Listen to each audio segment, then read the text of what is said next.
when is Ed going to pick me up already? Well, it's already July, and since Independence Day was earlier this month, might as well just review a series that's basically around the holiday. This historical fiction series was set during the American Revolution era. It was aired on PBS from 2002 to 2003, and was created by the Deke Entertainment, which also created other series like Inspector Gadget, Captain Planet and the Planeteers, Sabrina the Animated Series, and much more. This show was basically like This Is America, Charlie Brown, where it was basically a series that would teach audience about early American history. Even other founding father figures like Alexander Hamilton. Alexander Hamilton. My name is Alexander Hamilton. And there's a million things I haven't done. But just you wait, just you wait. Yeah, kinda like that. Which this series started from the Boston Tea Party in 1773 to the signing of the Declaration of Independence in 1776 to the ratification of the U.S. Constitution in 1789. And since I got the whole DVD set right here, might as well just do a review about the series. So, let's take an animated tour through the American Revolution. This is Liberty's Kids. So the series starts off with our main character, Sarah, who is traveling to Boston from England by ship. Wait a minute, this is a story about the American Revolution. Why is the main character an English girl? Seems kind of mixed up. Well, Sarah is a very fascinating character because you see, we get to see through the whole American Revolution through a new perspective. To show us that, not all British people were just evil during the Revolution times. At the beginning of the series, we see that Sarah's loyalties lies with the British crown of King George III. You'll be back, soon you'll see. You remember you belong to me. You'll be back, time will tell. You remember that I served you well. And when push comes to shove, I will send a fully armed battalion to remind you of my love. And as the series progresses, we get to see her ideologies kind of line up with the new nation. And she also comes from a noble family where her father is a British officer that is stationed in the American wilderness. And she sends letters to her father and to her mother about all that she's learned in the colonies. She's on her way to Boston to meet with Ben Franklin's associate since he was good friends with her mother. And Ben Franklin is the showrunner of this series. You are a scoundrel, sir! Have you nothing to say for yourself? The heart of a fool is in his mouth, but the mouth of a wise man is in his heart.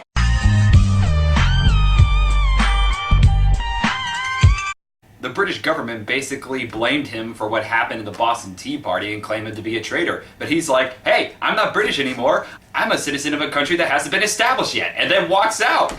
And the series follows Sarah and her friends as they experience firsthand of most of the significant events during the American Revolution. And then we meet Ben Franklin's associates, James, a young patriotic journalist who is apprenticed to Ben Franklin in his printing shop, Moses, a free African-American who is sort of guardian to the kids. I believe America's struggle is like my own.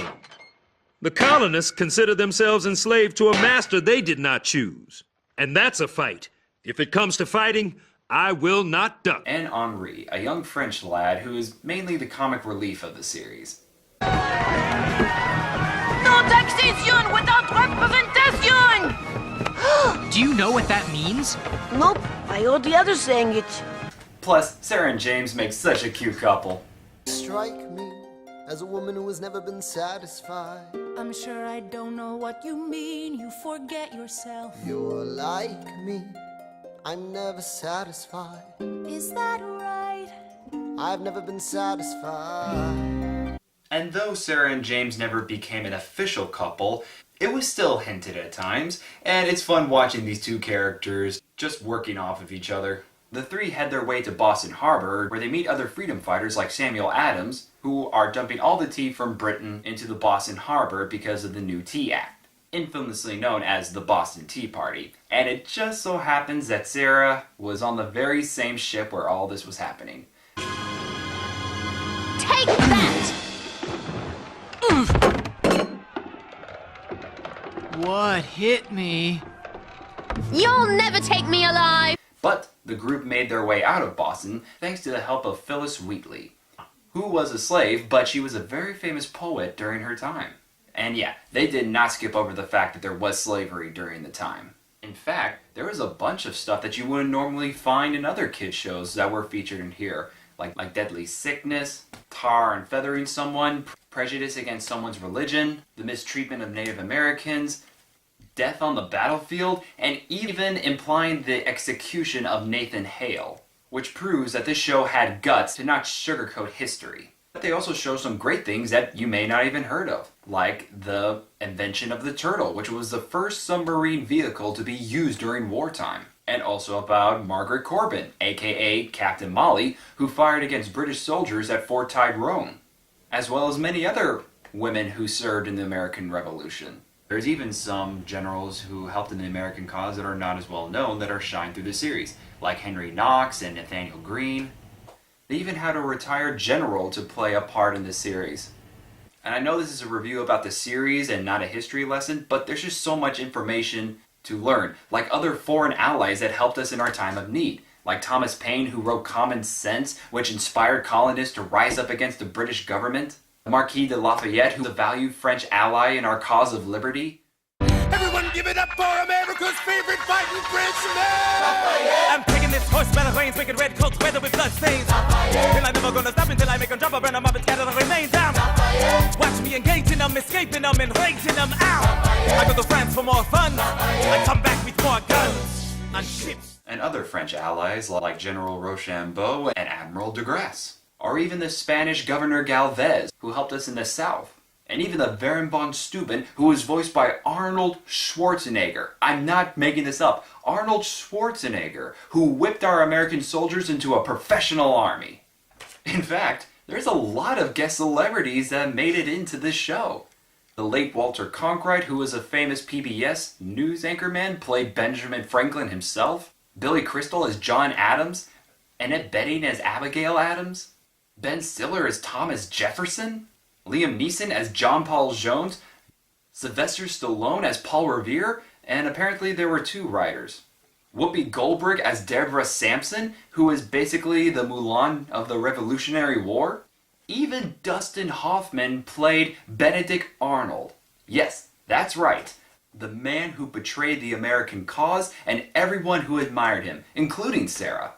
But we do see his story for when we first meet him at the Battle of Fort Ticonderoga, to his many victories in Saratoga, to being mistreated by General Gates, and even underappreciated by Congress themselves, which you can see his frustration, which led him to betraying everything that he believed in for money and ambition.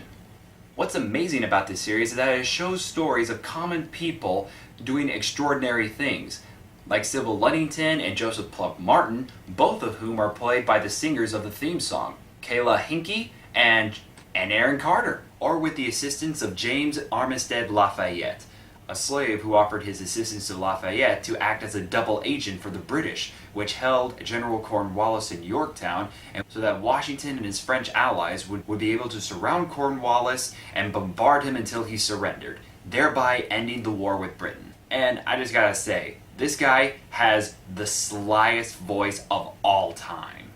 It feels like he's a master spy, even though he just kinda asked to be a spy. How do you think you can serve our cause, James Armistead? What are your skills? Sir, I am invisible. Huh? I'm a black man.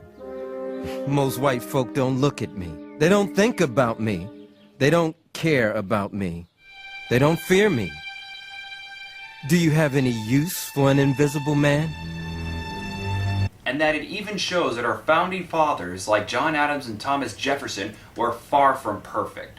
But they believed in a cause that's worth fighting for, with people like George Washington and Ben Franklin, through their humbleness, cleverness, and conviction, helped give the country a noble ideal. Ideals where people like Elizabeth Freeman can argue a case for her freedom from slavery, and she wins. But the series also shows the complicated situation the Native Americans were in. Because there were some Native Americans that helped the Americans, but there was also Native Americans that helped the British And to the Native Americans, it was working with the lesser of two evils. And this situation was seen through the perspective of Joseph Brant. Now for a kid's series, the acting is pretty impressive at most times. You get to really feel these characters when they go through a certain loss or when they come to a sudden realization. But there is a couple of moments where, yeah, it's very much a kid's show. I love history. So you can understand why I love this series so much, and which I do recommend, because it shows that history is not just about famous people shaping the world. It's about all of us playing our part. And just like Alexander Hamilton mentioned in his new musical, who lives, who dies, who tells your story? This is the GT Unit, signing off. America, heck yeah! British Admiral Howe's got troops on the water. 32,000 troops in New York Harbor. 32,000 troops in New York Harbor. And they surround our troops, they surround our troops, they surround our troops. As a kid in the Caribbean, I wished for a war. I knew that I was poor, I knew it was the only way to rise up. If they tell my story, I am either gonna die on the battlefield in glory or rise up. I will fight for this land, but there's only one man who can give us a command so we can rise up.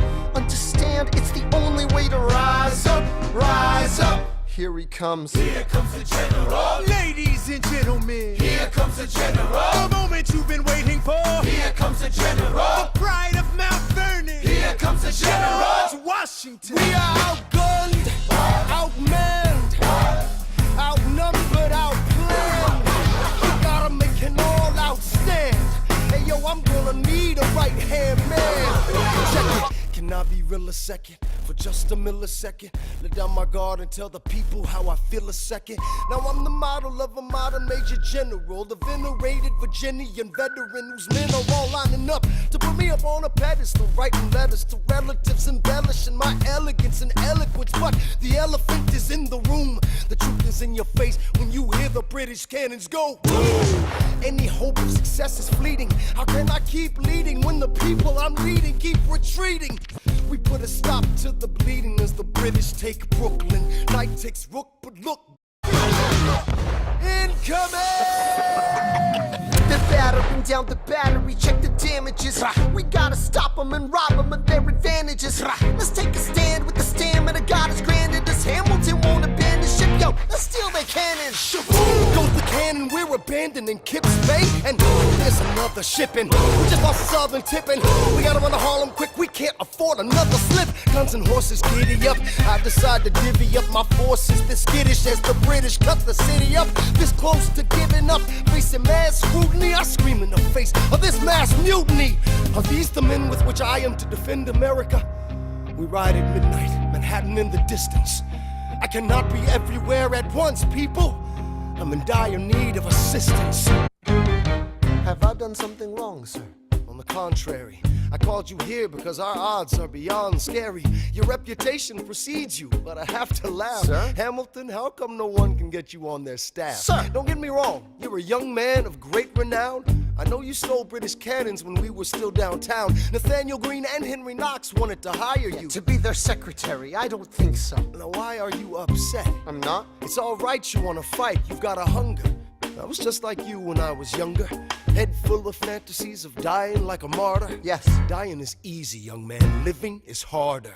Why are you telling me this? I'm being honest. I'm working with a third of what our Congress has promised. We are a powder keg about to explode. I need someone like you to lighten the load. So, I am not throwing away my shot. I am not throwing away my shot.